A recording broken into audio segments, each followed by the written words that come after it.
California as a whole is receiving some of the biggest rent decreases we've ever seen. In fact, many states in the US and even places like New York City where people kept saying, "Oh, rents are dropping, real estate collapse, real estate crash." Manhattan prices are at all-time high. Brooklyn prices at all-time high. So you gonna say about that? And California is getting worse. Los Angeles, especially the luxury real estate market, is absolutely got decimated. You also have places like San Francisco. And, of course, the rest of the San Francisco area, like Oakland and also San Jose, receiving fat price cuts. And like I said before, there's no more developers. There's barely any construction in many of these areas because developers just like, okay, you're not going to be making any more money. The foreclosures are crazy. So with foreclosures at an all-time high, why should we build a brand new glassy expensive unit when we could just go and buy a foreclosed unit for pennies on the dollar? And it's exactly what's half here, with prices in San Francisco County fell by 4.3%. You also have places in Silicon Valley, right, where Apple, Google are located, like Palo Alto area. This is actually one of the better areas in the Bay Area. This strip, okay, it's actually pretty decent. Okay. Crime is a lot lower. There's lower car theft. It's not great. Compared to San Francisco and Oakland, this is basically paradise in the Bay Area. Still pretty decent. And even these places have prices falling 3 to 4%. We're also seeing private builders refusing to build units. And some of the more notorious builders are pretty much just moving out. Okay? San Francisco used to be a place where people were fighting all the time to get, like, a small piece of land. People are fighting all the time to just build a skyscraper. But now we have whole entire plot like this one, Hayes Point, that was supposed to make room for a whopping 47-story skyscraper. These projects developers literally fight over for it because when you build a building like this, you essentially make a lot of money. The condos easily sell out, the apartments are easily rented out. And the office space, everyone wants it, especially it's right next to Reddit. It's right next to Twitter. And it's also right next to some of the biggest tech companies in the world. But this area is slowly becoming a massive homeless encampment, which the developers of Hayes Point also noticed, and they also noticed several buildings around the plot of land are already going for closure, including a few skyscrapers. So they're like, you know what? For the first time ever, we're still gonna get the land back to the lender. We're gonna foreclose on the project. And this project was supposed to cost $1.20, $1 billion. They probably wasted several $1 million, but it's better than over a beat. Right? So we're seeing construction projects just halting everywhere, and upcoming construction projects from architects are also halted, like the one for One Oak, which is around the same area as Hayes Point. Now if we check this out, we're going to be seeing many of the leases in San Francisco going to the dumpster. The office vacancies in San Francisco is crazy high. And it's not just San Francisco, guys. It's around the country, but places like New York City, vacancies are, like, 10–12%. Hong Kong is another massive financial center. Their vacancies are 15%. With San Francisco's vacancies are going up towards 40%.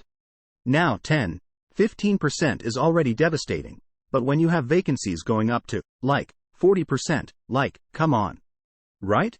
Many of these big tech companies, they don't want to stay in San Francisco. It's pretty simple. They all say same thing, that it's just not a safe place to live. This place is crazy. We're seeing a lot of homelessness, a lot of crime, constant crime, and theft everywhere. Which pretty much makes San Francisco and the rest of the Bay Area really undesirable to live. And even Los Angeles is becoming a massive turnoff, with many people just leaving Cal in general. Miami and Austin and Las Vegas are the new hotbeds of development and real estate investing alongside with tech and talent, especially Miami. You know, you got Messi over there. You know, big soccer fans are going there. You're seeing tech companies go to Miami, finance companies go to Miami. So you're actually seeing a massive shift. Right? The pandemic was really different because it showed people that they don't have to put up with what cities do. Some cities just don't care. Right? To just have homelessness and drugs on the streets.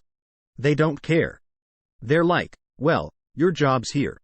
You're gonna have to deal with it, and we're not gonna deal with it. And now people just fed up. People don't want to stay here. They're like, okay. If you're not gonna make a city good, We're just gonna leave, and this is exactly what's going on. San Francisco still hasn't really got used to this pretty much. San Francisco has always been, oh, let's just keep the Tenderloin as an open-air drug market, Homeless and cameras. Cool. That's fine. But now people aren't putting up with and they're unused to this kind of behavior. And we're also seeing several other areas like Los Angeles, seeing some of the biggest mansion tax effects luxury home sales in Las Vegas, which are sales above $5 million has chilled. People are pulling their listings and people are done because La needs money, and they're adding a 4% transfer tax to home sales above 5%. And it's more than 4%, guys. Some even go to 15% depending on the price of the home. And we all know that Los Angeles mansions are extremely expensive. Some go for almost $20 million. Like, one $18 million absolutely gorgeous, and they will be selling these for very, very expensive and high prices. I'm gonna be seeing more of this. Right? San Francisco is slowly do the same thing. We're seeing San Francisco adding in, like, building inspection fees, adding in, like, 15%. Their refusal to lower property tax at the spite building values are down, like, 50%. I mean, people really need a property price cut, but like I said before, many of these cow CCs just don't have that much money anymore. You're seeing a lot of money flowing out to other states. You're seeing very wealthy individuals moving out. Now we're seeing one of the lowest real estate investing ever in California history. And for the first time in California, we're actually seeing a population halt. People are no longer moving to California. In fact, we're seeing more of an exodus than people coming in.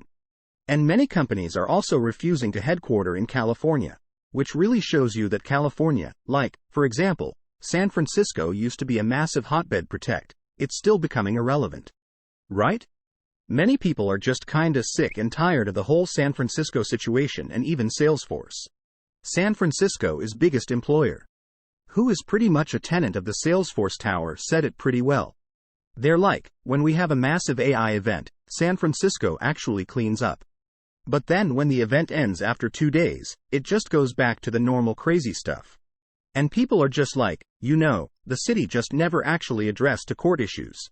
It's a pretty much finished city. And we also have the downtown San Francisco area being absolutely deserted.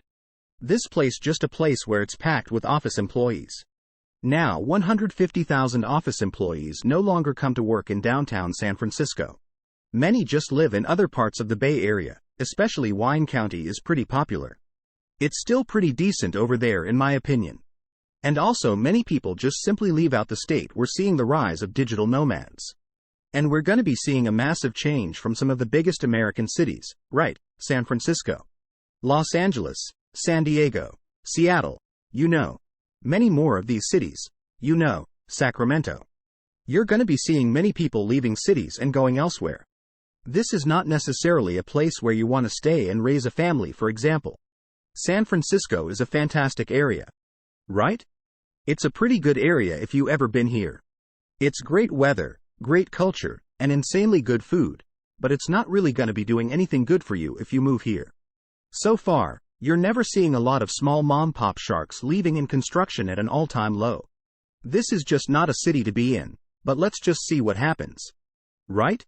If San Francisco does some of the biggest drastic changes we could be having a massive revival of the city, but the chances of that, according to many viewers, are extremely low.